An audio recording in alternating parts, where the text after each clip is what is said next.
तो भाई और उनकी बहनों, क्या हालचाल। दिस इज़ ऋषभ गुप्ता और स्वागत है आपका सैटरडे टॉक्स के एपिसोड नंबर 6 में। और आज हम बात करेंगे how humans came on earth के बारे में। तो चलिए वीडियो को शुरू करते हैं बिना किसी स्पॉन्सर्स के।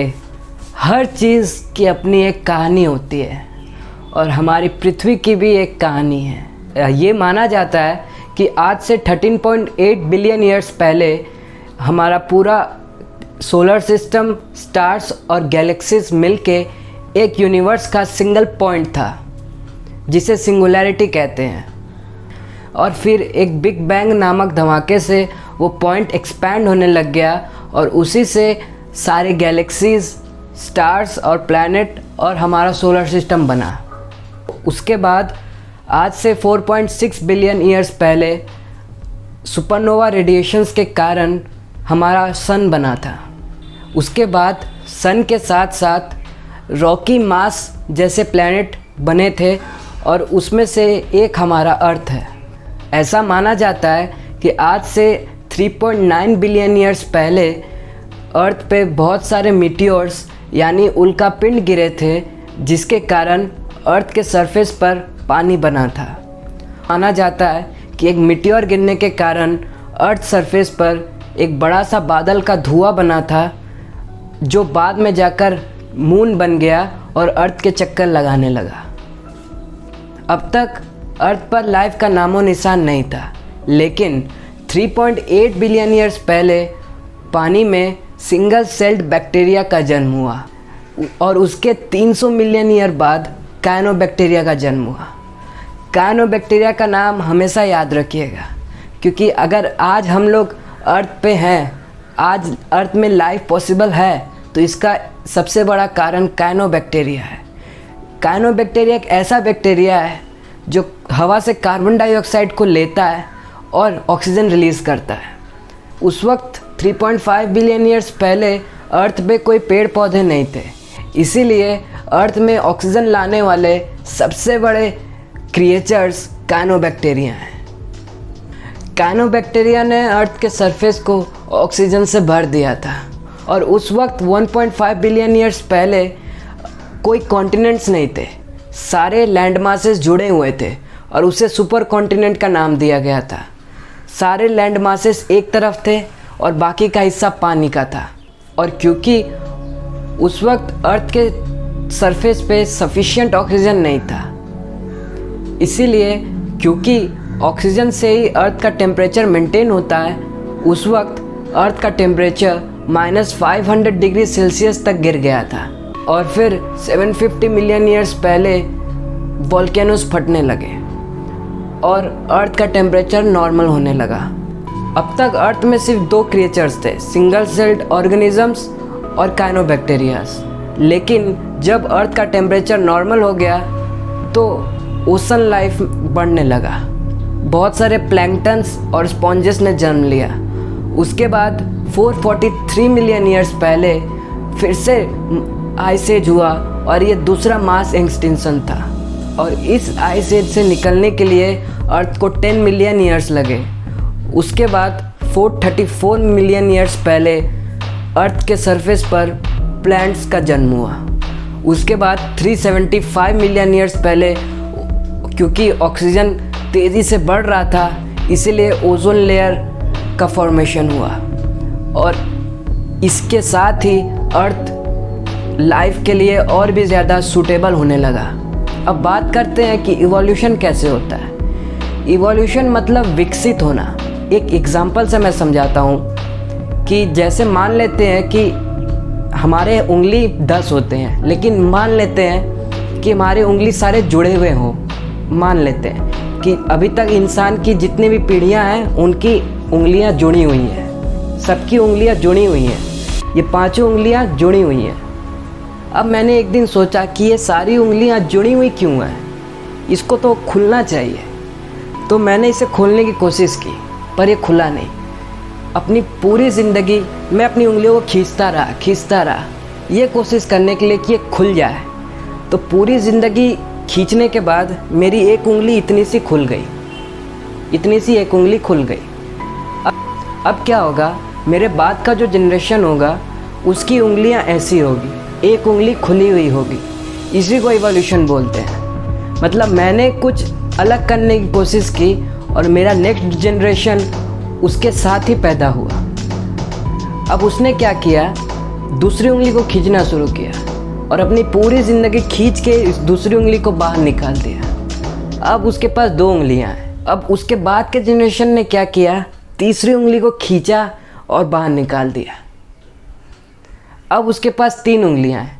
ऐसे करके जनरेशन बाय जनरेशन 5 उंगली बन गई और आज हमारे पास 5 उंगलियां हैं। इसी को इवोल्यूशन कहते हैं, यानी विकसित होना।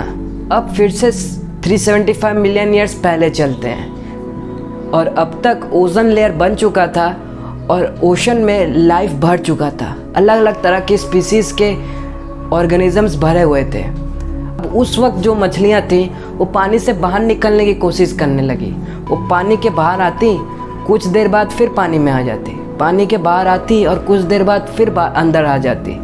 इस तरह से क्या हुआ, इवोल्यूशन बाय इवोल्यूशन ऐसी मछली का जन्म हुआ जो पानी में भी सांस ले सकती है और पानी के बाहर भी। उसका नाम था तिक्तालिक फिश।